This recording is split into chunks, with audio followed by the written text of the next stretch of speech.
Hi, this is Robert of MayflowerBookshop.com, and today we're going back into Emerson, his Natural History of the Intellect, last talks at Harvard.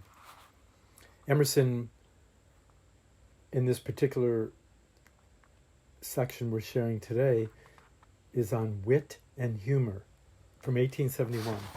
Emerson was the son of a minister, and later he became a Unitarian minister. I think there were 6 children in his family, and he came up humbly, and he fell madly in love as a minister and was married only for a couple years, and she died. And he quit being a minister. And he said he couldn't do the communion anymore. Very interesting point. The Templars believed that they couldn't take communion because they were in communion all the time. They were at one with the world soul, you might say.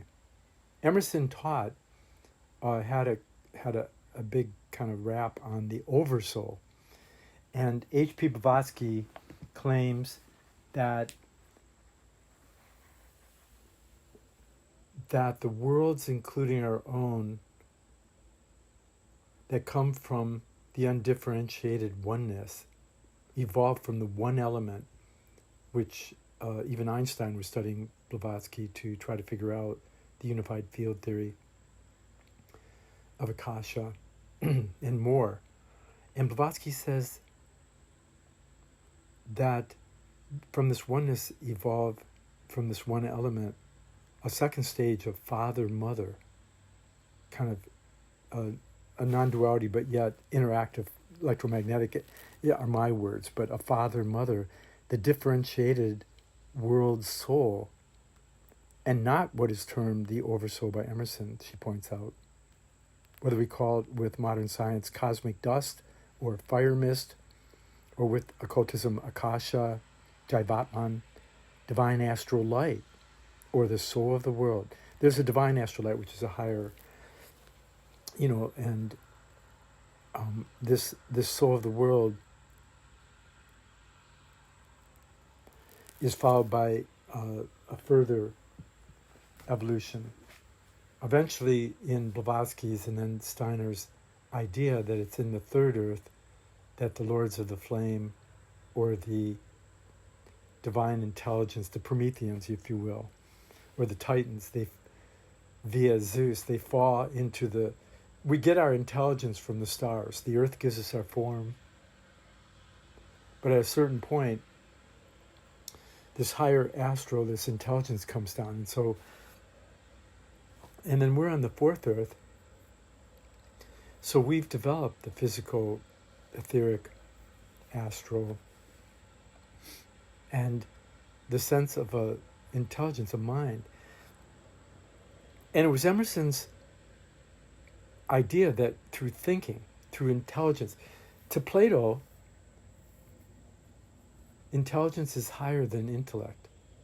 Intellect, in my understanding, is like the booby prize. When things go wrong, you get an intellectual understanding of why they went wrong, and kind of stuck with that, but you're not living the life there, necessarily. That intelligence is the awakening of a greater participation and belonging and at one-ment and sharing of the whole universe. And Tyndall in Fragments of Science says, and I quote, "I choose the nobler part of Emerson, when, after various disenchantments, he exclaimed, 'I covet truth.' The gladness of true heroism visits the heart of him or her who is really competent to say this." Blavatsky's motto for the Theosophical Society is, "There's no religion higher than truth." And this truth is like Atma, whereas love, compassion at a higher level is Buddhic. And the Manas is this awakening of a spirit self that's interactive with the whole universe for many lifetimes. And Blavatsky talks about this awakening initiation. And let me see where she talks about, she mentions how Emerson studied Plato, and I'm going to talk about Emerson's wit and humor in a second. We're going to see what he has to say. Blavatsky says, she talks about initiation. I think this is worth saying. Hence we may understand, it's right here. It is the providence of the discipline of philosophy to disenthrall it from the bondage of sense. That'd be Steiner's sense-free thinking. And raise it into the empyrean of pure thought. And this is like straight out Emerson, who thinks that thinking can make you happy, awaken your participation stuff. And he quit being a minister after, and he met somebody else he was married to and had, I think, 4 children. But as he got older, people thought he was going a little crazy. Like they thought about that about Ben Franklin too, another transcendentalist who believed that we could raise ourselves up by our own thinking to a better life and a better world. And that we couldn't just go on. The ultimate thing is the good, true, and beautiful, but we need a mind to go with that. And so that's the whole thing of initiation, is the purification of the lower astral, purified of desire and fear, and to have this higher desire to become fully awake and enlightened. So Blavatsky, she says, the vision of this eternal truth, this pure thought, raise it into the empyrean of pure thought, to the vision of eternal truth, goodness, and beauty. The soul, says Plato in the Phaedrus, cannot come into the form of a man if it has never seen the truth. This is a recollection of those things which our soul formerly saw when journeying with deity, despising the things which we now say are, and looking up to that which really is. And this is what Steiner calls our unbornness, is what we experience between death and rebirth. Steiner says that it's really sad that we don't understand our past lives and how it cause and effect it got us here for certain learning lessons, spiritual unfoldment lessons. And that even sadder is that we don't see the future life that we're, by the way we live and think and feel and will now, we're creating this future life and we don't see where we're going. We don't see where we've been. We don't see where we're going. And the saddest thing, he said, something like that, he said, depending on how you translate it, the saddest thing is that we don't see the life between death and rebirth when we were spiritual beings before we came to earth. And we have a bunch of these moments where we're living in the spiritual worlds. And this is what Blavatsky is saying. This is a recollection of those things which our soul formerly saw when journeying with deity, despising the things which we now say are, and looking up to that which really is. Wherefore the nous, or spirit, that's the kind of a universal mind too, we could say that, nous or spirit of the philosopher, or the student of the higher truth, above alone is furnished with wings. The nous or spirit of the philosopher, the student of the higher truth alone, is furnished with wings, because he, to the best of his ability, keeps these things in mind, of which the contemplation renders even deity itself divine. You think of Sophia, by the way, with wings. Wisdom has wings. By Blavatsky, by making the right use of things remembered from the former life, by constantly perfecting him or herself in the perfect mysteries, a man becomes truly perfect, an initiate into the diviner wisdom. And if you've been listening to my talks, really, it's the divine stillness within, where we listen with our mind becomes still to listen to the silence deep within our heart. And I think this has to do with when the Gospels, Jesus says from the cross, Father, forgive them, they know not what they do. Or be ye perfect, like your Father in heaven. This Father principle is the oneness, which the door to which is radical stillness and emptiness practice. Blavatsky says, hence we may understand why the sublimer scenes in the mysteries were always in the night. The life of the interior spirit is the death of the external nature, and the night of the physical world denotes the day of the spiritual. The night of the physical world denotes the day of the spiritual. Dionysius, the night sun, is therefore worshipped rather than Helios, orb of the day. See, isn't this like the sun within us? Isn't this the Michaelic courage to see the sun within us? This last is my thought.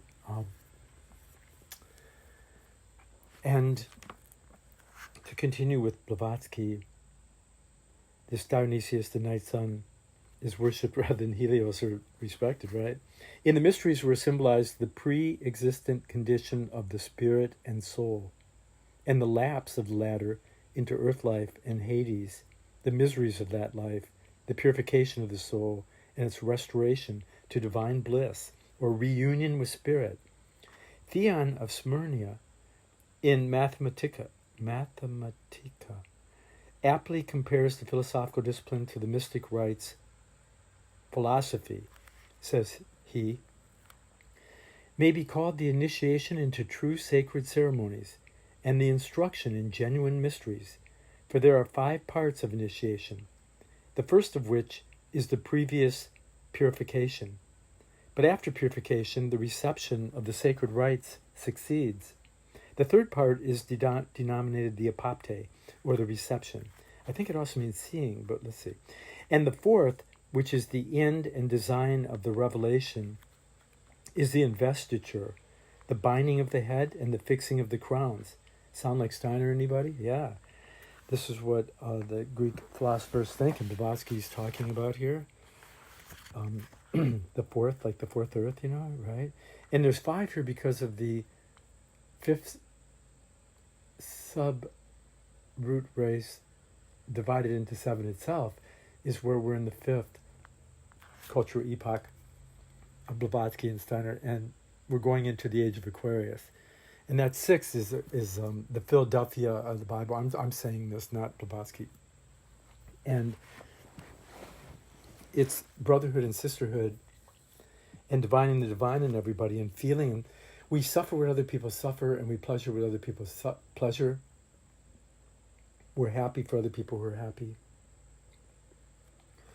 And we have true compassion that goes into action, not just, whatever, not just whatever. The 5th, which is Blavatsky, but the 5th, which is produced from all these, is friendship and interior communion with God. Friendship and the enjoyment of that felicity, happiness, which arises from intimate converse with divine beings. Plato denominates or reveals this, a contemplation of things which are apprehended intuitively, absolute truths and ideas. But he considers the binding of the head and coronation as analogous to the authority which anyone receives from his instructors, of leading others to the same contemplation. And the 5th gradation is the most perfect felicity arising from hence, and according to Plato, in assimilation to divinity as far as possible to mankind. I think that 5th is like the conscious, spiritual, universal mind that is participant.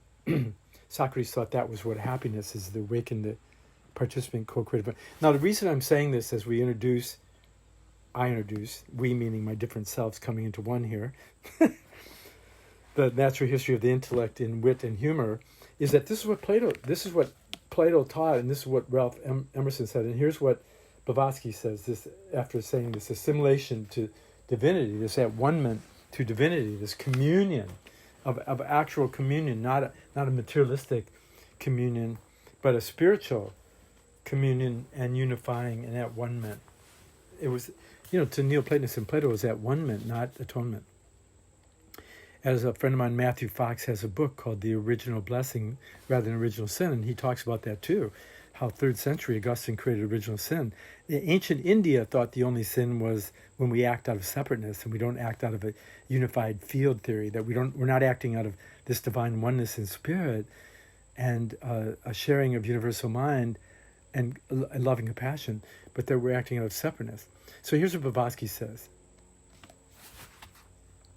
This 5th gradation is the most perfect happiness, felicity arising from hence, and according to Plato, in assimilation to divinity as far as it is possible to mankind at this time, right? Such is Platonism. Out of Plato, says Ralph Waldo Emerson, come all things that are still written and debated among men of thought. Such is Platonism. Out of Plato, says Ralph Waldo Emerson, come all things that are still written and debated among men of thought. He absorbed the learning of his times, of Greece from Philolaus to Socrates, then of Pythagoras in Italy, then what he could procure from Egypt and the East. He was so broad that all philosophy, European and Asiatic, was in his doctrines, and to culture and contemplation he had the nature and qualities of the poet. Yeah, Emerson was quite the poet too, and he had a lot to say about poet ingeniousness. So we go to Emerson and wit and humor. That was a long introduction. Emerson, at the end of his life, thought that he was really hitting it, that they had nothing more to say, that he was really coming to it, and he thought that he would sum up in this natural history of the intellect, which is really what we might say in light of what I just said with Plato and Blavatsky and Emerson. We might say that intellect can bring us to the door of higher intelligence.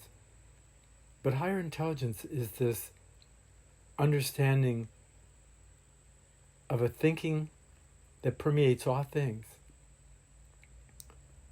Higher intelligence is a participatory thinking that permeates all things, and we can see cause and effects and how effects are causes back to the original cause and further effects.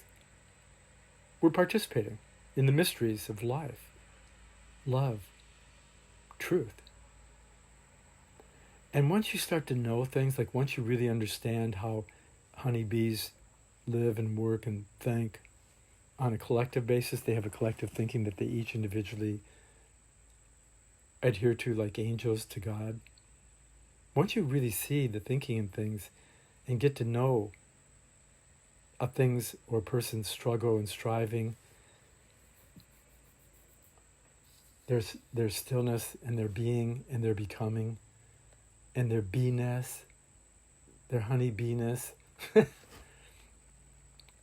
you fall in love with the real thing that is the spark and holy space within each and all. So let's go back to Emerson, Wit and Humor, 1871. Emerson, they thought he was going crazy at the end, and later they discover these talks that he gave and that he's like an amazing guy. He's just an amazing guy. And amazing because later they discover that he's some kind of wise wisdom guy that just nails things, that in a philosophical way that leaves you free, and that's what Steiner was into. There's definitely something to be said for that part of us that can anticipate something holy is about to happen, or that a friend's about to call, or you anticipate what somebody's about to say, or that we wake up in the day and our first glimpse, before we can even think, knows how the whole day will go. I mean, one of the great reasons to meditate, first thing in the morning with stillness and last thing at night, and maybe in the middle of the day, to have that 3 minutes a day stillness, is to digest your experience, but also to divine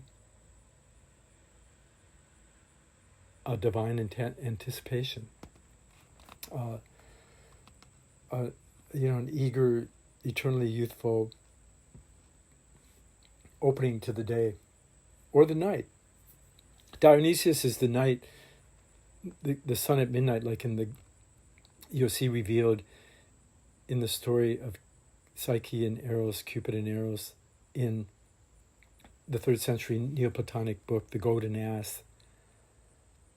And you'll see this Isis mystery, the divine feminine, as seeing the Sophia mystery of divining the birth of the sun within us. And that is the whole Christos mystery that, I mean, we can really thank Rudolf Steiner for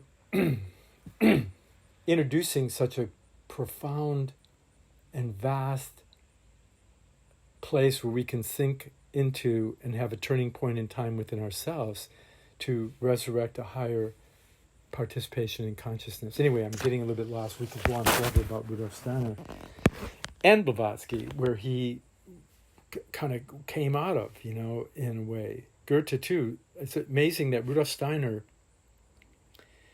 in having the job of fixing Nietzsche's library up after Nietzsche died, Steiner discovered all these books by Emerson with vast amounts of notes in every little space in the books and pieces of paper where Nietzsche comments on Emerson.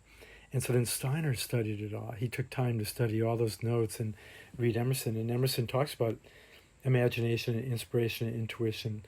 And he and Blavatsky mention things in such a way, and Rudolf Steiner put it in his own words. And I think that that's what we have to do, is we look at the suffering of the world and how crazy it is. And then we look at our deep inner core for that spark of sun and knowing that was here from the very first foundation, when God laid the foundation of the world. In Job, God asked Job, "Where were you when I laid the foundation of the world?" We were there. We were probably part of that foundation, yeah.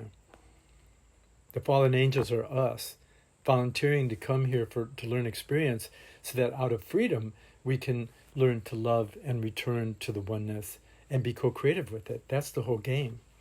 Anyway, this is my words that I'm putting in, but each of us has to find our own words. And beyond words, we need to become inspired. We don't have to, but out of freedom, we become inspired by the things we learn, how we can grow to know and flow and flower in ever new ways. Ralph Waldo Emerson, Natural History of the Intellect, Wit and Humor, March 1871. A supreme beauty of wit is that you hear it at its birth. A supreme beauty of wit is that you hear it at its birth. Common people in common hours see each object presented to the mind, whether it be natural or spiritual, only in a partial way. They see it as it affects their wants or hopes or fears, but only some one side at a time. They see it as it affects their wants or hopes or fears, but only some one side at a time. But each object has innumerable relations.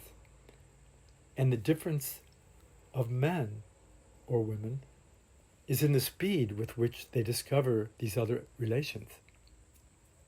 Yeah, that might be bordering on genius, I would add. Okay, Emerson. Wit is a sudden perception of all sides of the subject.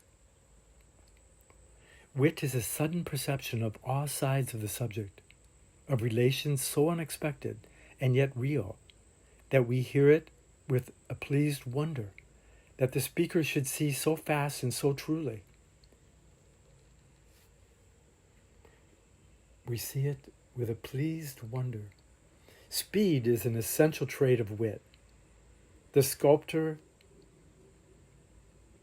Thorwaldsen's remark that the clay was the life, plaster the death, and marble the resurrection of sculpture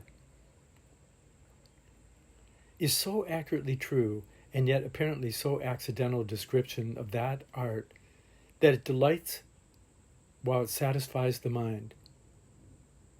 We say that true wit never made us laugh. Fontenelle's remark, "I hate war, for it spoils conversation," is deeply true.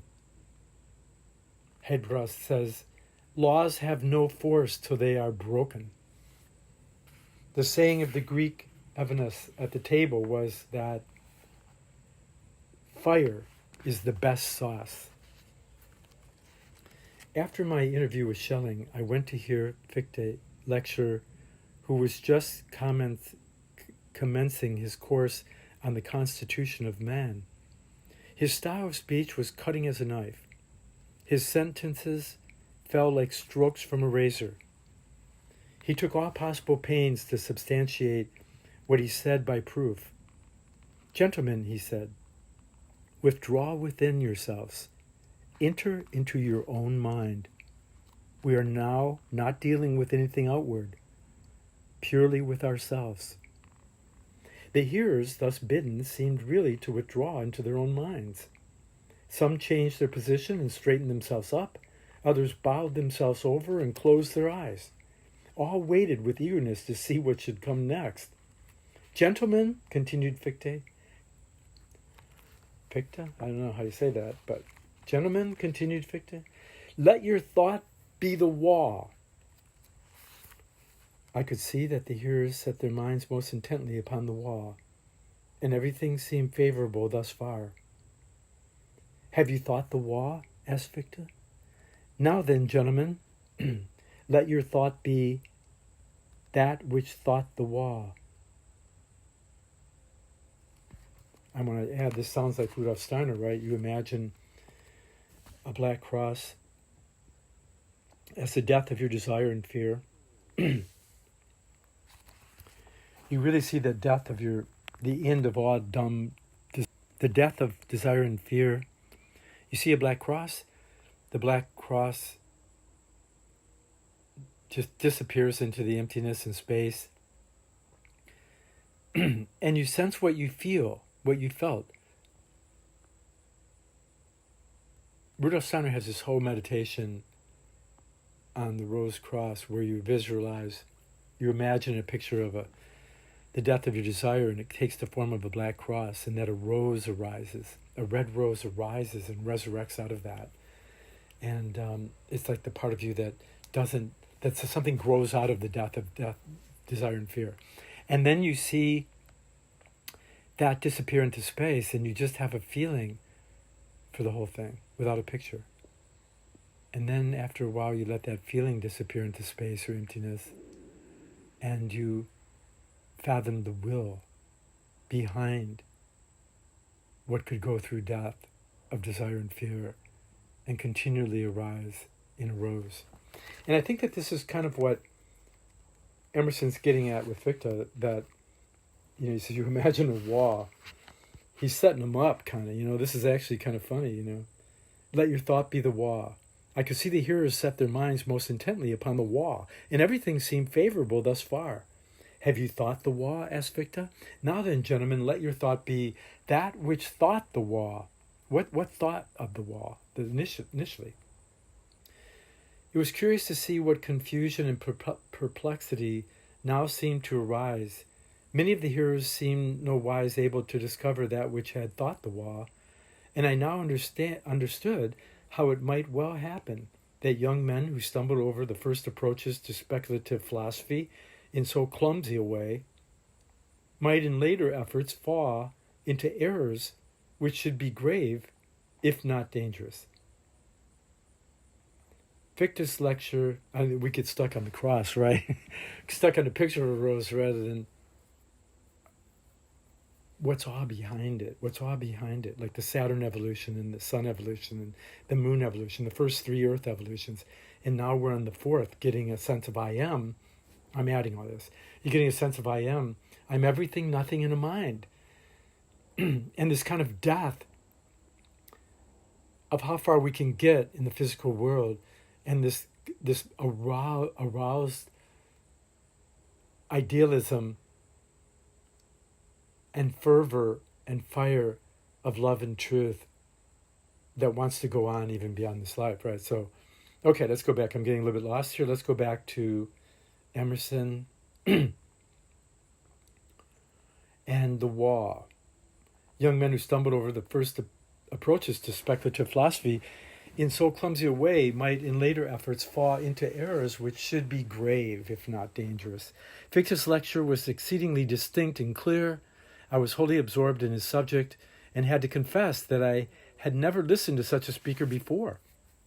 Sheridan's constituents were shoemakers, and when he stopped in a journey at the town, one of them addressed him, this is Emerson, addressed him and complained that he had not remembered their interest in a measure before the Parliament. Sheridan replied, "The devil take your trade. I wish it may be trodden underfoot by all the world." Hayden says, Geoffrey told me a story of Talleyrand at a public dinner in London. His health was drunk. Before the noise of approbation was over, he got up, made a mumbling as if speaking, spoke nothing, made a bow, and sat down, at which the applause redoubled, though all those immediately about him knew he never said a word. Napoleon asked, "What does all this negotiating about non-intervention mean? What is non-intervention?" "Sire," said Talleyrand, "it signifies about the same thing as intervention."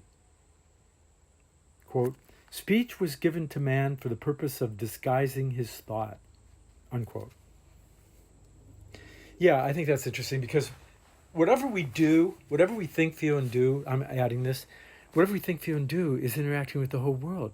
When we wake up in the day and we wish for enlightenment and we bless the world, I mean, we just breathe in whatever's going on so we can have some honest assessment, and we breathe in the highest world so that we can have some kind of honest assessment, and we hope to digest our experience and come up with something new and ever renewed to deal with whatever's going on within and without and upper and lower, all that stuff. And we're always interacting. We're always alive. We don't realize our own spiritual capacity for changing this world to the good, true, and beautiful. I'm adding. Okay, back to Emerson. I once knew a man who was a perpetual holiday and ought to be used like an oriflamme or a garland for feasts and May days and parliaments of wit and love. Hey, I know a few people like that. Okay. I once knew a man or a woman who was a perpetual holiday and ought to be used like an oriflamme, or a garland for feasts and May days and parliaments of wit and love. When others were praised for their talents in concentration, he said he had immense dispersive power. Life is so short, he said, that I should think that everybody would steal. There was a worthy farmer of our acquaintance, rather given to grumbling and dark views of life. My friend told him that he, quote, did not see, but trouble was as good as anything else if you only have enough of it. When question was of what disease a poor Irish laborer had died at the next farmer's house, he said, quote, that he died of too much perspiration, unquote. And in another case, when of the sickness of our schoolmaster, opinions being various as to what the sickness was, he, quote, thought his disease was a paralysis of talent. I'm going to add, I remember Bill Duffy said that his wife, Gloria Swanson, she got older, but she didn't die of an illness or oldness. She died because she was just so bored that life wasn't creative and sparking her true self anymore, her higher self, and that she just died of boredom. So yeah. Okay, back to Emerson. He just commented, thought his disease was a paralysis of talent. Yeah, a lot of people, they retire waiting for retirement, and they have nothing to do. they die of boredom or lack of being able to engage, a paralysis of their talent. Like he says here, Emerson. When a young gentleman's drawings were turned over, he remarked, "Yes, I think he would draw very well if he had any talent for it." When the Massachusetts life insurance tables were made up by Mr. Bowditch, my friend said, if he was Mr. Bowditch, he would never insure any life that had any infirmity of goodness in it. Yeah, because that would get you in good trouble, won't it? Yeah. Okay, let's keep going. The insurance guy is saying the insurance guy would never insure anybody, wow, that had goodness in it. Okay.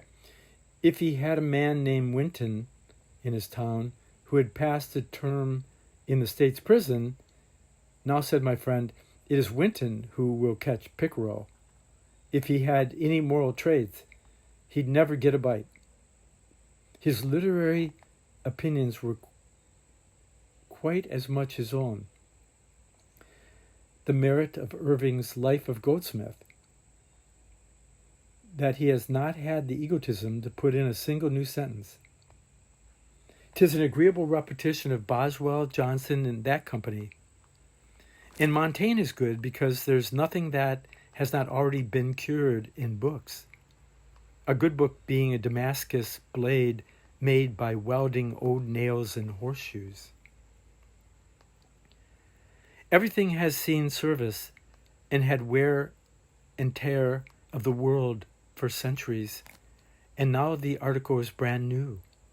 So Pope had but one good line, and that he got from Dryden, and therefore Pope is the best and only readable English poet. Humor is one of those most volatile of human expressions, and the most difficult to gather up and record, whilst it is pleasing and delightful in its momentary play. It needs a photographic memory in its companion, or is lost forever. In other words, we got to see that. There's a way of developing your clairvoyance and your intuitive ability, where you can think back on stuff and you can see in your peripheral vision things you missed while you're going for the point or the direction you're in, or the main point of the conversation, I think. Okay, Emerson. The one thing odious to us is joking. I want to mention too that the ancient mystery schools of spirituality and the flowering of higher intelligence and wisdom and loving kindness and union, communion, the ancient mystery schools, and even some of the modern ones, will kick you out if you joke around too much. But they'll also kick you out if you don't have a sense of humor. Okay, back to Emerson. The one thing odious to us is joking. What can the brave and strong genius of Carlyle himself avail? What can his praise, what can his blame avail me when I know that if I fall or if I rise, there still awaits me the inevitable joke? The day's Englishman must have his joke as duly as his bread.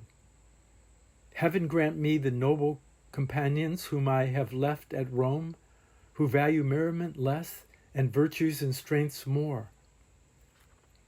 If the English people have owed to their House of Commons this unmanning derision, I think they have paid an overprice for their liberties and empire.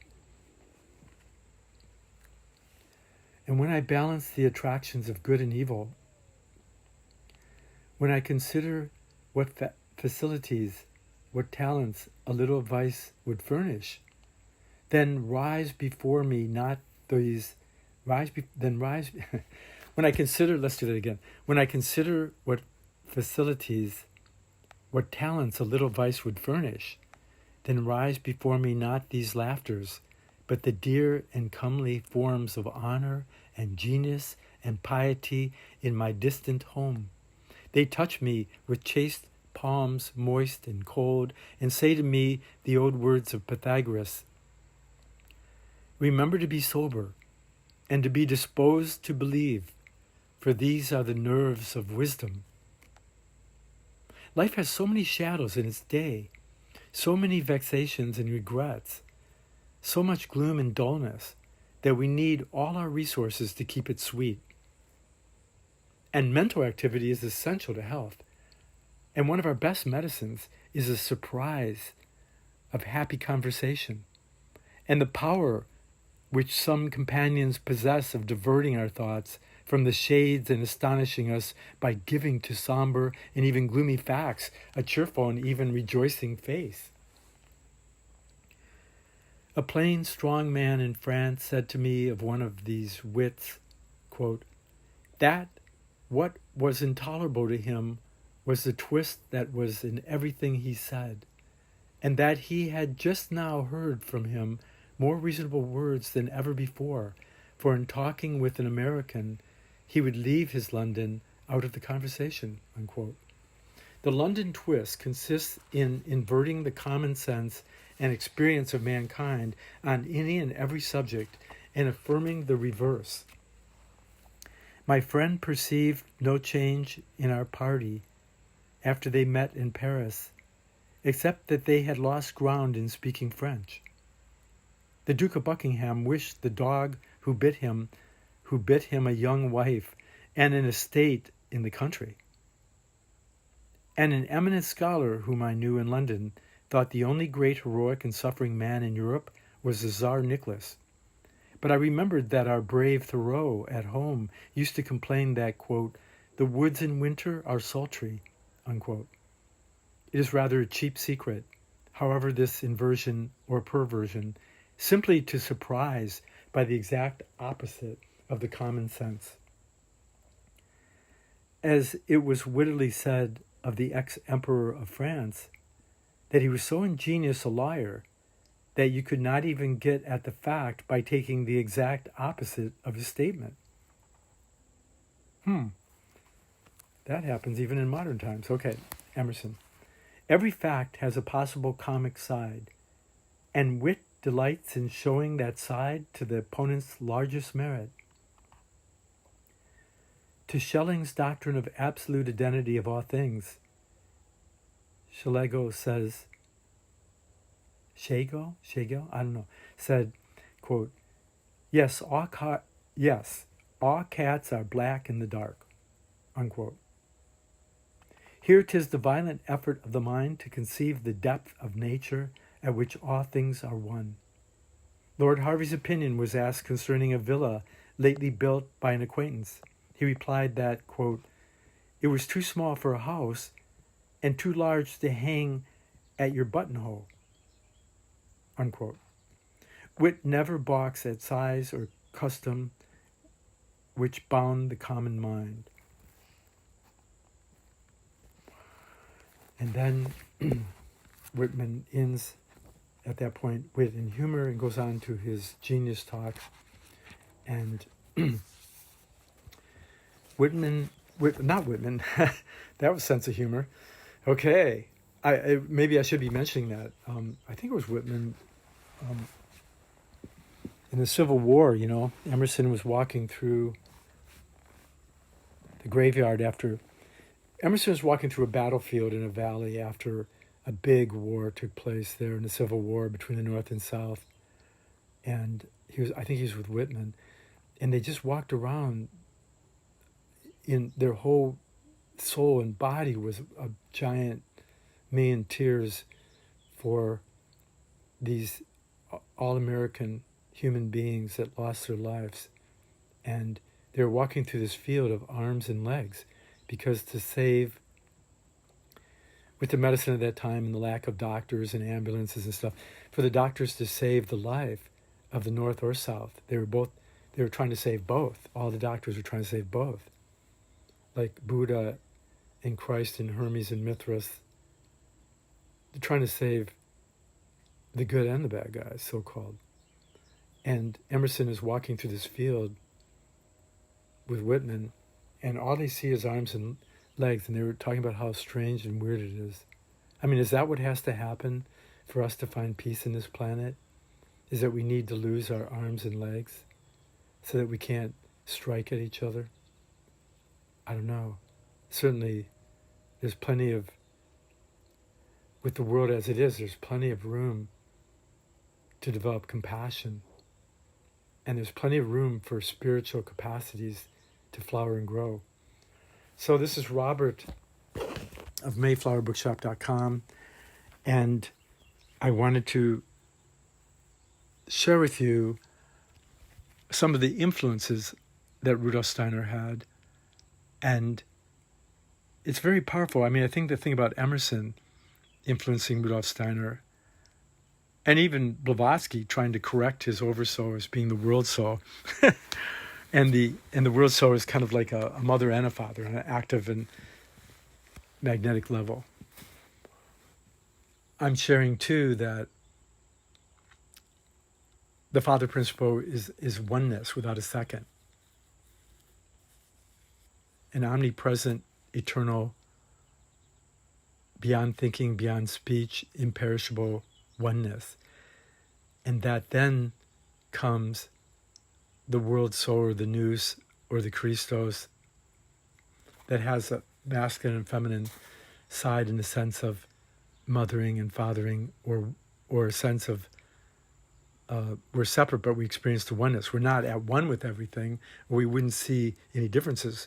So there's something to be said for, this being able to experience it, and that the divine feminine Sophia is the mother, queen, princess, warrior, wisdom of all things, and the wisdom of no thing is the father principle. So what I've been trying to do at Mayflower Bookshop is to put together all the great spiritual teachings so that we can rediscover them on our own, in our own way, and that we can become a unique flower in this wasteland of love in search for a truth that won't let us down, right? So there's no end to this. There's no beginning and no end to real spiritual things and real friendships. And so I have to end this, and we'll continue with more of Emerson and try to more and more to get revelations, not just apocalypse. We want revelations and insights. And particularly, I'm really anxious to get into Isis Unveiled and the Secret Doctrine as source material for the seven Earths, and that we're in the fourth, and we're going into Aquarian, all that stuff. The Michael being the chief archangel of the eons, and the Christos. Very interesting ideas. We need ideas that become our ideals, that spark us to great deeds of courage and bravado, and that we experience something that we wish to share in the garden of ourselves and our friends and neighbors. This is Robert of MayflowerBookshop.com, blessing your heart and mind to find something to live for and to go forward with.